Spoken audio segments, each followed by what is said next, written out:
entrevista dessa semana convidou a presidenta do Sindicato dos Urbanitários de Alagoas, a Daphne Orion. Daphne, a gente convidou você para falar sobre as privatizações, né, das empresas públicas e quais as consequências disso. Eu acredito que, primeiro, o telespectador queria saber sobre essa questão da Petrobras, né, que muita gente não está entendendo esse aumento abusivo, né, dos combustíveis. O pobre no Brasil não está mais podendo andar de carro. E como que os urbanitários poderiam explicar por que está acontecendo isso? É a privatização, são os acionistas, o que é que está havendo? Obrigada, Tayane, pelo convite, todo o pessoal da tribuna. A imprensa, né, que tem um papel tão importante, hoje mais do que nunca, né, a gente está vendo o papel importantíssimo que a imprensa tem de informar, que a gente vive na era da desinformação, né, Thay? Fake news. Exatamente. Vocês, jornalistas, cumprem esse papel fundamental para a sociedade e debater temas importantes como esse.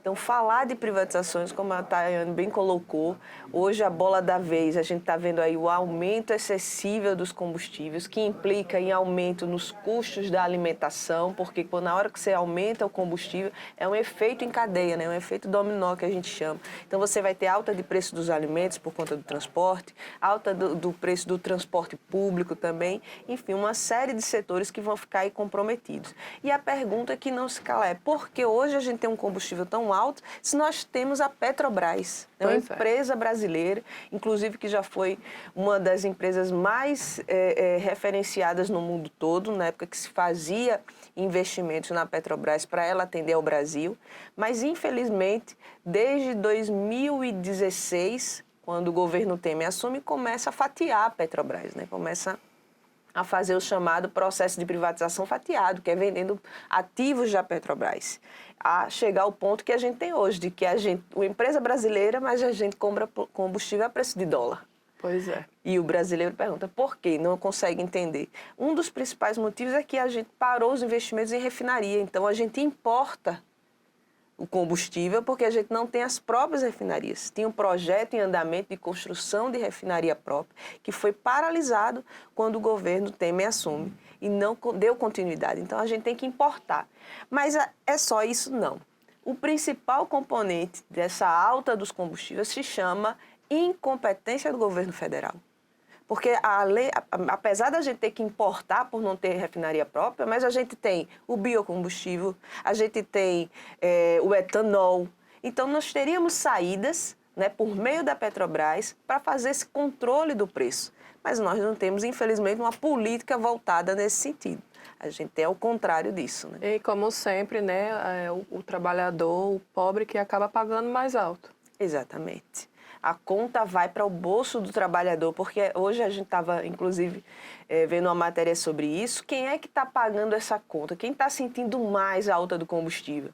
É quem tem carro, que tem que sair de carro todo dia? Não.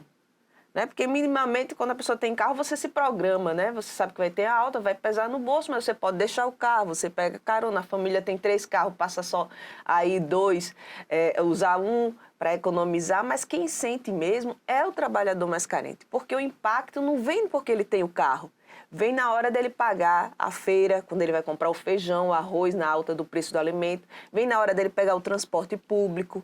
É assim que o trabalhador vai sendo massacrado, na verdade, né?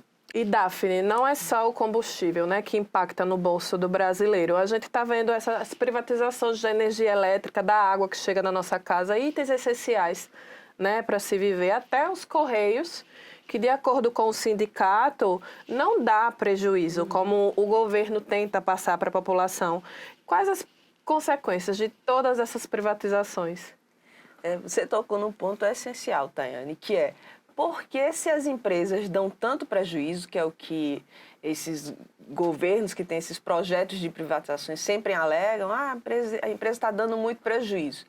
Por que é tão disputado a concorrência pela compra delas? Não faz sentido eu querer comprar uma empresa que está dando prejuízo, realmente, é contraditório. Exatamente, né? Ainda mais no mundo de hoje é difícil ter empresários unicamente com olhar franciscano, digamos assim, caridoso. A gente sabe que não é isso.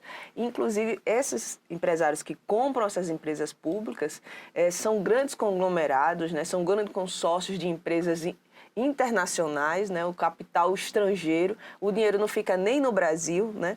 Então eles têm ações na Bolsa de Valores, não é porque a coisa é altamente lucrativa. Um exemplo disso, a gente tem aqui em Alagoas a Equatorial, que era a antiga CEAL. Foi vendida por R$50 mil. Quando a gente fala isso, parece até brincadeira. Ninguém acredita, mas foi arrematada por R$50 mil. Uma empresa hoje que dá bilhões de lucro, como sempre deu, né? Então, qual é a função da privatização? É abrir para o mercado privado. E para quem vai pagar a conta depois? O povo. Então, ontem mesmo já foi anunciado um empréstimo na casa dos 10 bilhões para distribuidoras de energia. Aí você pensa, mas por que o governo está emprestando para a empresa privada? Quando ela compra, ela não tem que assumir com todos os riscos? Ah, mas ela teve prejuízo por conta da crise hídrica e a gente tem que cobrir esse prejuízo. Agora, é o governo que vai pagar? Não. De onde é que vai sair esse dinheiro? Dos cofres públicos. Cofres públicos significa o quê? O nosso dinheiro. Então, a gente vai sentir na conta o aumento da conta para poder emprestar dinheiro para a Equatorial. A Alagoana, a conta vai ficar mais cara porque nós estamos emprestando dinheiro para a Equatorial. Entendeu? Sem sentido nenhum. Exatamente. Agora a gente teve recentemente a privatização da Casal. O pessoal tem me perguntado muito, Daphne, pelo amor de Deus, a BRK, o que é que faz com a BRK? Inclusive, a gente representa os trabalhadores da BRK, a gente ressalta, assim como teve com a Equatorial no início, muitos trabalhadores foram até ameaçados, porque no exercício, né, da sua função, eles têm muitas vezes que estar ali expostos, né, à população que já está tão cansada de tudo que às vezes acaba direcionando aquela raiva, aquela angústia para o trabalhador. Mas a gente quer destacar que o trabalhador está apenas cumprindo o seu papel. Ele recebe ordens, né? Então, do mesmo jeito agora com a BRK, a gente tem essa preocupação de que os trabalhadores sofram isso. E realmente está difícil, não tem como a gente negar. Porque eu desafio alguém que diga assim, que melhorou com a BRK. E a gente já avisava isso lá atrás, gente. Uma coisa é você privatizar a telefonia. Hoje a gente pega o celular, a gente pode ficar só o celular pai de santo, né? Recebendo. Isso, internet, você vai para a casa do vizinho que tem, você fica numa porta, pega a senha do Wi-Fi, não precisa colocar crédito, às vezes o brasileiro dá o seu jeitinho. Mas e água e energia? Essenciais. Fora a quantidade de trabalhadores que eram concursados e foram demitidos. E, de acordo com algumas denúncias, são profissionais terceirizados sem tanta experiência que estão assumindo o papel de antigos trabalhadores experientes. Perfeitamente. Essa é outra consequência trágica das privatizações, né? Elas reduzem drasticamente o número de trabalhadores. Então, imagine você que hoje a Equatorial Energia tem que fazer o mesmo trabalho que fazia com cerca de mais de 50% do seu quantitativo de trabalhadores. E, além disso, não foi feita a substituição desses trabalhadores. Não é demitir trabalhador que era concursado, que tinha, segundo eles, um salário alto e contratar mais gente. Não, é ficar com o pessoal reduzido. E, como você bem colocou, pessoas sem experiência, sem a expertise necessária. Então, demite trabalhador com 20, 30 anos de conhecimento do sistema de distribuição de energia em Alagoas, altamente capacitado, e aí não tem como prestar um serviço de qualidade para a população. E os Correios, né? Toda essa polêmica com relação à privatização, que vai abrir para concorrência. Eu entendo como abrir para concorrência encarecer, não é um serviço. Exatamente. Hoje o Correio é uma empresa também com lucro bilionário. E é esse o grande interesse, né? Por isso que chama tanta atenção dos investidores estrangeiros comprar empresas públicas no Brasil. Primeiro porque eles compram a preço de banana. Não tem outro termo para utilizar, é a preço de banana mesmo. Porque na época da Equatorial, os trabalhadores chegavam para mim e diziam, Daphne, vamos fazer uma vaquinha, eu vendo o meu carro e a gente compra por R$50 mil. Mas não podia comprar, porque o leilão já tem ali as especificações que diz quem pode comprar, né? E quem pode comprar é quem consegue provar que tem capacidade de investimento. Mas não há um acompanhamento, que é o outro motivo que gera tanto interesse. A BRK, quando entrou aqui, espalhou outdoors no estado, na cidade de Maceió toda, porque ela assumiu a região metropolitana, dizendo que a meta dela era 100% de abastecimento de água em 6 anos. Mas Maceió já tem isso. Já tem os 100%. Já tem quase 100% de abastecimento de água. E aí a gente provocou. Peraí, que meta é essa? né? Vamos fazer igual a ex-presidente Dilma fazia. O objetivo é dobrar a meta equatorial. Então, o grande desafio da BRK hoje aqui em Alagoas, na região metropolitana, em Maceió especificamente, não é distribuição de água, é o esgotamento sanitário. É ampliar a rede coletora de esgoto, que é de 30% para 100%. Esse é o desafio. Mas isso é um custo alto, isso gera investimento, tempo. Quem vai fazer o acompanhamento disso? Que é outro dos motivos desse negócio ser tão atrativo. Porque você compra a preço de banana e depois você, como é um serviço essencial, a população não pode ficar sem, você vai gerindo conforme você quer, quase que sem algum tipo de punição. Então, é por isso que é tão difícil reclamar dessas empresas. Você faz uma reclamação da Equatorial, é como quase que está reclamando assim, E entregando para Deus. Não tem argumento, né, com a Equatorial. A gente recebe muitos relatos que eles vão lá e cortam, não batem na sua porta, não conversa. Chega lá, cortou e acabou. Não importa se tem um acamado, se tem um recém-nascido. E não existe essa humanização, né, nessas empresas privadas. O grande mote dessas empresas, né, onde é que elas são boas? Porque a gente não pode deixar de dizer que as empresas privadas têm um papel importantíssimo na economia de qualquer país. Para a construção do país, todo mundo tem o seu papel. Onde é que elas são boas? Em cobrar. Então, a eficiência nesse sentido na área comercial não tem o que reclamar, como a Daiane falou. Para a Equatorial, a gente está recebendo relato de que com 3 dias está chegando o aviso de corte.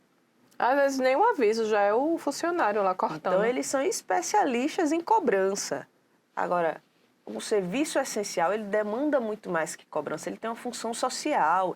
E é esse todo o debate que a gente fez, inclusive, no Congresso, no Senado, quando da alteração do marco regulatório do saneamento, que foi o que desencadeou esse processo de privatização da Casal e de empresas de abastecimento de água no Brasil todo. Inclusive, o seu deputado Arthur Lira, que hoje é presidente da Câmara, que foi o que conduziu o processo final para a alteração do marco, sabia das implicações e das consequências que ia trazer para o estado de Alagoas, sobretudo ele, que é de uma região de interior. Então, hoje a gente tem aí municípios, Tayane, que ficaram de fora do projeto de privatização. Hoje está todo o estado de Alagoas foi leiloado, a parte comercial, a Casal vai ficar fazendo a distribuição de água para essa empresa, né? Para poder repassar água para a gente, mas tem uma série de municípios com menos de 1.000 habitantes que ficaram de fora desse projeto e é que a gente não sabe quem vai abastecer, quem vai levar água para essa população. Não tem escrito em lugar nenhum de quem é a responsabilidade desse abastecimento. E isso passou no Congresso, mas passou fácil, com 2 únicos votos contrários. Deputada Tereza Nelme, eu gosto de dizer porque estamos em ano de eleição. E deputado Paulão, os demais, silêncio, acataram. E aí depois vão ter que voltar para os seus chamados círculos, né, espaços, né, de voto e explicar para a população por que o saneamento está ruim, por que piorou, se privatizou, não era para melhorar, por que está ruim agora, né? Verdade. Então, já que você tocou no assunto, né, ano de eleição, os urbanitários veem como reorganizar o país a partir de tudo que foi mudado desde 2016 para cá? Nós temos total esperança que sim. Não é um desafio fácil. Hoje, quem assume o país pega um Brasil muito pior do que pegou em 2002. É impressionante a capacidade de desfazer o que foi feito, né? Como esse governo foi competente em desfazer inúmeros avanços que o país teve. Sair de 7ª economia mundial, para hoje a gente está aí na quase terceira posição, sair do PIB lá em cima, sem dívida externa, com condição de emprestar dinheiro para outros países, e hoje a gente vive a situação que a gente vive. Desmonte dos programas sociais, né? A gente tinha saído do mapa da fome, né? O Brasil tinha vencido essa marca tão triste que é a da fome, né, Tayane? Que é a que mais angustia a gente, sair do mapa da fome, da miséria, e hoje volta novamente. Isso está visível, né? Está visível nos sinais, está na nossa porta, batendo na nossa porta todos os dias, as pessoas pedindo na rua. Ah, mas por que isso aconteceu? Só porque eu cortou o Bolsa Família? Claro, Bolsa Família é um programa, inclusive, copiado internacionalmente de distribuição de renda, que é para levar dinheiro para o povo gerar economia. Então, não vai ser fácil, mas nós temos esperança de que é possível, sim, retomar esse crescimento no país. Porque o que a gente vivencia hoje é realmente incapacidade. Foi a pandemia? Não. O mundo todo vivenciou a pandemia. Foi Mas a guerra na Ucrânia? Também não. Foi a guerra na Ucrânia, gente, que é responsável pelo aumento no combustível? Não. Porque o mundo todo vivenciou a pandemia. Não foi só o Brasil, mas quantos países estão na situação do Brasil? É essa pergunta que a gente deve se fazer antes de ouvir e sair reproduzindo as coisas. A guerra na Ucrânia afeta o mundo todo, afeta. Mas quantos países estão vivendo o que o Brasil está vivendo em termos de combustível? Quanto é o combustível na Venezuela? A Venezuela produz o próprio combustível, vende para a Rússia, vende para os Estados Unidos, né? Porque fez o seu dever de casa.